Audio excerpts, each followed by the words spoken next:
What's up, YouTube, and welcome to my video of the games I picked up in the month of September 2018. Today I'm going to show you really not a huge selection of games, unlike most of my videos, but I did have some stuff that was pretty heavy hitters, and that was really where I spent my time and money this month. Didn't really do any travel, which is a little bit unusual for me, so most of these games are things I picked up locally or through eBay. So I'm going to go ahead and start off by showing you an obscure Wii release that I got, and that is Turbografx. This is probably not something I'm going to play too much, but this is one of those unusual maximum family games or virtual play games that frequently shows up on some of the rarest games on the Wii list. I don't see this game very frequently in stores, so I decided to go ahead and grab it, and it looks like a futuristic burger time, but you have to use the waggle controls to play it, which is not really all that exciting. So anyways, nice to get a unusual Wii game for the collection, even though it's most likely shovelware.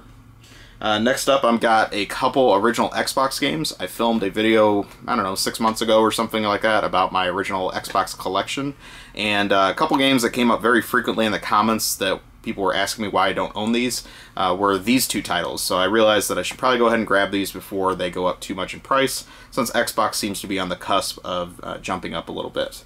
So the first one of these is Call of Cthulhu. Don't know a whole lot about this one, other than I think it's somewhat of a exclusive for the system. I think there might be a PC version of this, but as far as console, this is probably the only version of this game. Looks to be just a survival horror, spooky type of game, which is not really my thing, but we'll see how it is and see if it's worth the hype. The other one I got is one that got recommended even higher, and that is Stubbs the Zombie. This one is just, I don't know, it's based on the Halo engine, which is got a lot of fans. I'm not necessarily one of them, but I'll check it out. It has a lot of hype behind it, and definitely a cool exclusive for the system that you can't get on the PS2 or GameCube of that era, so I'll check it out and see how this one is.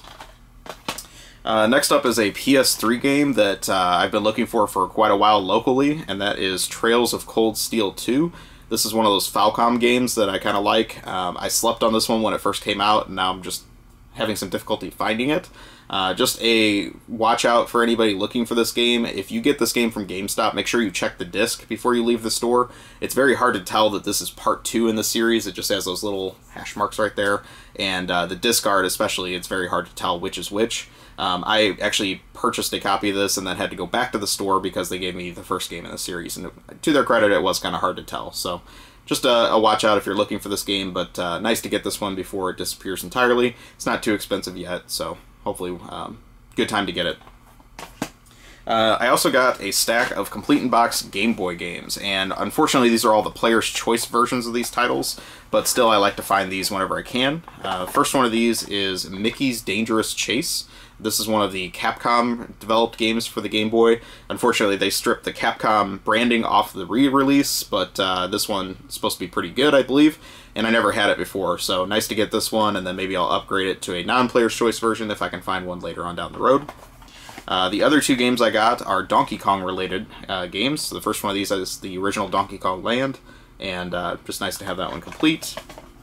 And then the other one I got is Donkey Kong Land 2. I don't think I had this one, so it's nice to get just another game in the series. I think I had Part 1 and Part 3 before this, so anyways, I don't really like the player's choice with that ugly gold band on them, but at least it's something. So next I'm going to show you really where I spent my time and money this month. I ended up negotiating a deal for a stack of some of the really good games on the Turbografx 16 that I've been looking for a long time with a seller. So first one of these I got was New Adventure Island. A big fan of this series. My understanding is this one is like a upgrade of the original Adventure Island on NES.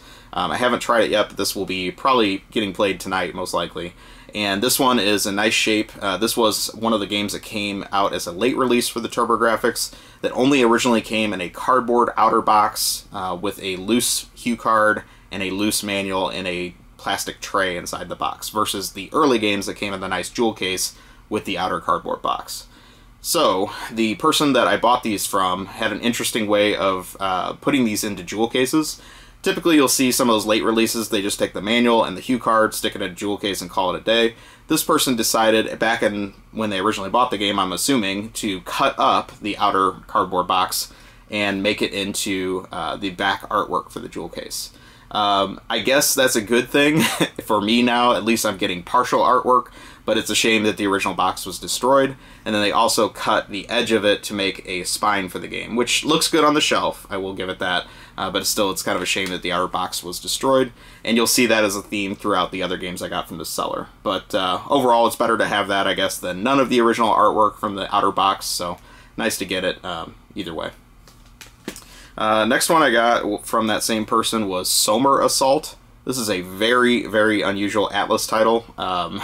Atlas is known for being quirky. This is like really peak weird Atlas. So essentially your character is a slinky in this. You can cling to ceilings, walls, and the floor. And it's also a shooter, slinky / action game. It is very, very unusual. And has also this weird like astrology theme mixed in it too, with signs of the zodiac and all kinds of stuff. So anyways, if you are looking for something very different for your Turbografx, I can recommend Somer Assault. This one also had the original outer box cut up and put in the back of the case, which at least is something, but again, kind of a shame it wasn't saved. I actually used to own this game back in the day. I bought it from a thrift store, of all things, for $2 in the outer box, and sold it back then because I thought it was peaked out in price, and I got greedy and whatnot. So now here I am years later paying real money for it, just to have it back in my collection because I remember how weird it was. So anyway, looking forward to checking this out. Next one of these is Super Star Soldier. This is one of the great shooters for the system. I really like the Star Soldier series as a whole, and this one is no exception. I've actually owned a Japanese PC Engine version of this for many years, and decided to go ahead and upgrade to the US version just to have consistency with the rest of the shooters on the system that did get US releases. So this one was an earlier release. This one's got the standard black back case with the sticker on the spine, so nothing really unusual with this one, but this one is getting to be a little bit more difficult to find, so definitely nice to get that in the collection. Next one of these was Shockman. This is kind of the Turbografx take on a Mega Man game. There were actually 3 of these in Japan, and I have the third one. It's the CD game as well for PC Engine. And I owned this as a loose hue card, and so I decided to go ahead and upgrade this while I could. So this one is another one where they cut the back artwork to fit the case, unfortunately, and put a spine in it. And anyways, but one thing I can tell you from the original artwork is one of the selling points from this game under features is cute characters. So maybe one of the reasons why TTI didn't do too well in the United States after they took over the franchise from NEC, but most likely selling the game as a like badass robot kicking game like Mega Man would have done a little bit better than cute characters. But anyways, nice to get it regardless, and just another quality title for the Turbografx that actually has good US artwork. They didn't mess it up for the US, so nice to have that. Finally, of these Turbografx games is the biggest one, and that is Soldier Blade. So yet another Star Soldier series game. This one is fantastic. I've owned the loose hue card of this since I originally bought my Turbo Duo about 15 years ago. It actually came with that system when I bought it used. And I've always wanted to have this one with the manual and some of the artwork, so I decided to upgrade to this. I'm going to sell my loose hue card, and really nice to have this one in the collection. This is a great shooter. Yet and again, they cut the back artwork and fit it into the case, so it has some of the original artwork, and until I can find an outer box for this, I'll be pretty happy with this as it goes. So very excited to get all those new Turbografx titles in my collection. I've been buying a lot of Turbografx stuff lately, so maybe that's going to continue. We'll see, but those definitely set me back pretty much my gaming budget for the month right there. So everything else I got is boxes and manuals. The first one of these I got as a loose box is Wally Bear and the No Gang. This is an anti-drug game for the NES that was by the unlicensed developer AVE, or American Video Entertainment.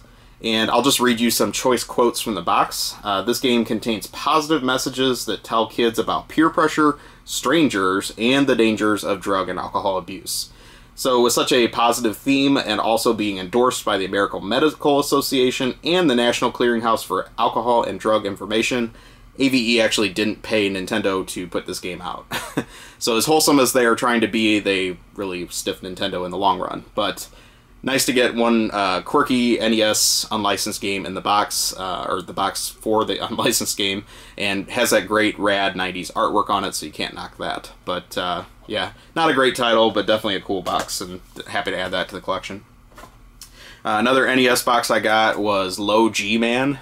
This one is not necessarily as cool, but it is very a quirky box. It has that just unusual artwork and very bright color, this yellow-green mix or whatever. So not a great game, but nice to get a box for that. And then the last box I got, and this is kind of weird that I didn't own this, is the box for Legend of Zelda: A Link to the Past. I've owned this game since it originally came out. I bought it, but apparently I sold it in a garage sale, my original childhood copy back in the 90s, and I forgot about it. So since then, I've had to piece it back together. I've got a loose card, I've got the manual, I've got the hint book, I've got the precautions booklets, all that stuff, but I never actually had the outer box again. So nice to have this back complete in my collection. This is one of my favorite games for the Super Nintendo, as it is for probably most people. And really, it was kind of kicking myself for selling this game as a kid because I beat it so many times. It's not common for me to sell my games over the years, and that's why I've accumulated such a large collection. So I don't know what possessed me to do that at the time, but happy to get this back anyways. So the last couple things I got this month was 2 manuals. First one of these is for Dragon Warrior 2 on the NES. This was the last Dragon Warrior NES game that I didn't have the manual for, and I think I already have the box for this as well. So nice to get this complete. And then the last one of these was for Tails Adventure, the weird little Sonic side story game for the Game Gear that is exclusive. And I already own the cartridge, so nice to get a manual for this as well as an upgrade. So that's about it. Like I said, I didn't buy a whole lot of different games this month, but I got some heavy hitters in those Turbografx games. Hope you enjoyed this video. Thank you for watching. Please take a moment, like, comment, subscribe, and let me know what you think. And have a great day or night wherever you are. I will talk to you soon.